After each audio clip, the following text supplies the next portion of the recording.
Good morning, everyone. I hope you are all keeping well. Today I'm going to talk to you about Dietrich Bonhoeffer. I'm sure a lot of you have heard of him because he wrote quite a lot of books. But he's more famous for his death, really, than his life. So I'm going to just tell you a wee bit about him.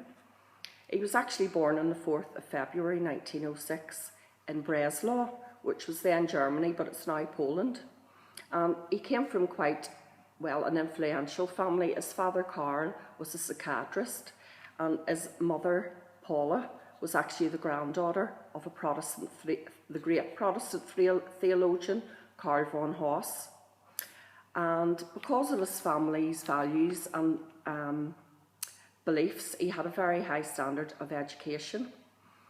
And he went on and he studied at Berlin University in the Protestant faculty of theology. And at the age of 21, he graduated with the equivalent of what we would call a master's degree. He went to America for a year, and I suppose his way of thinking changed in America. He became involved in human rights, how the minority were treated in America. And when he came back to Germany after a year, he went back to university and got his bachelor degree. And he went in to teach at the University of Berlin, and he was teaching theology, and he also done seminars. And he was very interested in young people and their beliefs and wanted to encourage their beliefs. And his career was really, he wrote, he done talks, he done the seminars. But in 1933, when the Nazi Party was voted in, his career was knocked off track a bit. And right from the start, he was against their policies. He didn't believe in the way he seen the treated by minority groups in Germany at the time. And he knew young people in Germany knew right from wrong, but he was afraid of them being swayed by this new influence that offered, great power and probably a different lifestyle to a lot of young German people. So he started to do work to raise money for underground seminars, so he could tell young people and people really about the Word of God and how Jesus could still influence their life, even with all the evil that was going on around them in Germany. And at this time there was a lot of change happening in the church of Germany. And in 1933-34, the church ruled that anyone of Jewish descent had to stand down from being a pastor or a teacher. And that even made Dietrich more adamant in his beliefs. And he started to raise money for what they were called was underground seminaries.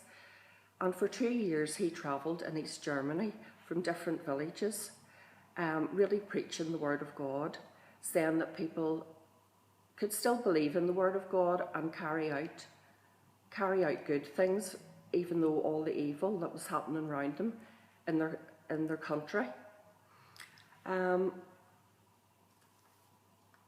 He was actually a lecturer of systematic theology, but in 1936, he was actually asked to step down, and he lost really he wasn't able to teach in the university anymore. As well as speaking out to young people, the Gestapo had him under their radar.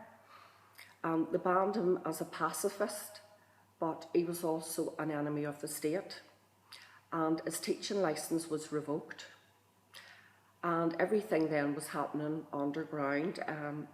Him and some pastors a few years before that had actually set up the church of, let's see, I have it wrote down here. I can't remember, I'll just come back to that. They had set up a church that basically was teaching in the old way, because he didn't believe.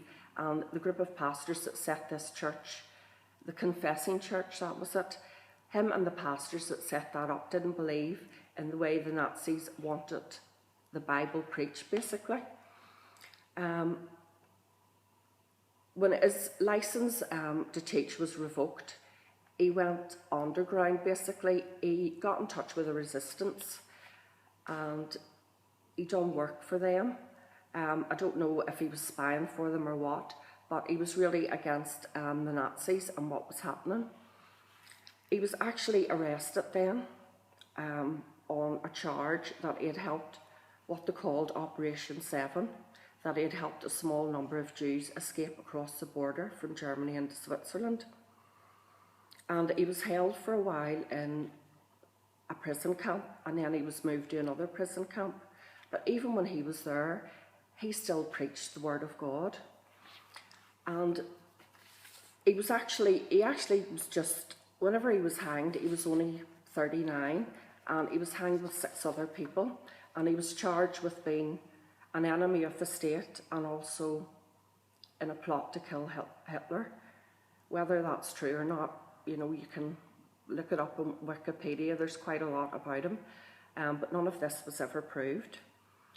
When he was arrested in 1943, he was held for a year and a half, and then he was tried without jury, and the next day was hanged. But there was a doctor who had actually saw him hanged, and he said he's never met a man with such dignity, and he wrote this about him. I saw Pastor Bonhoeffer kneeling on the floor, praying fervently to God. I was most deeply moved by the way this lovable man prayed, so devout and so certain that God heard his prayer. At the place of execution, he said a short prayer, then climbed a few steps to the gallows, brave and composed. His death ensued after a few seconds. In the almost 50 years that I have worked as a doctor, I have hardly ever seen a man die so entirely submissive to the will of God. And of course, when he died, his books, he had wrote so many books, that influenced a lot of people. Martin Luther King Jr. was actually influenced a lot by him and the human rights movement in America. So I hope you've been interested in that. As I say, there's quite a lot about him. I've really only covered it. But if you'd like to know more about him, certainly go online and have a look. And enjoy the rest of your day. Thank you.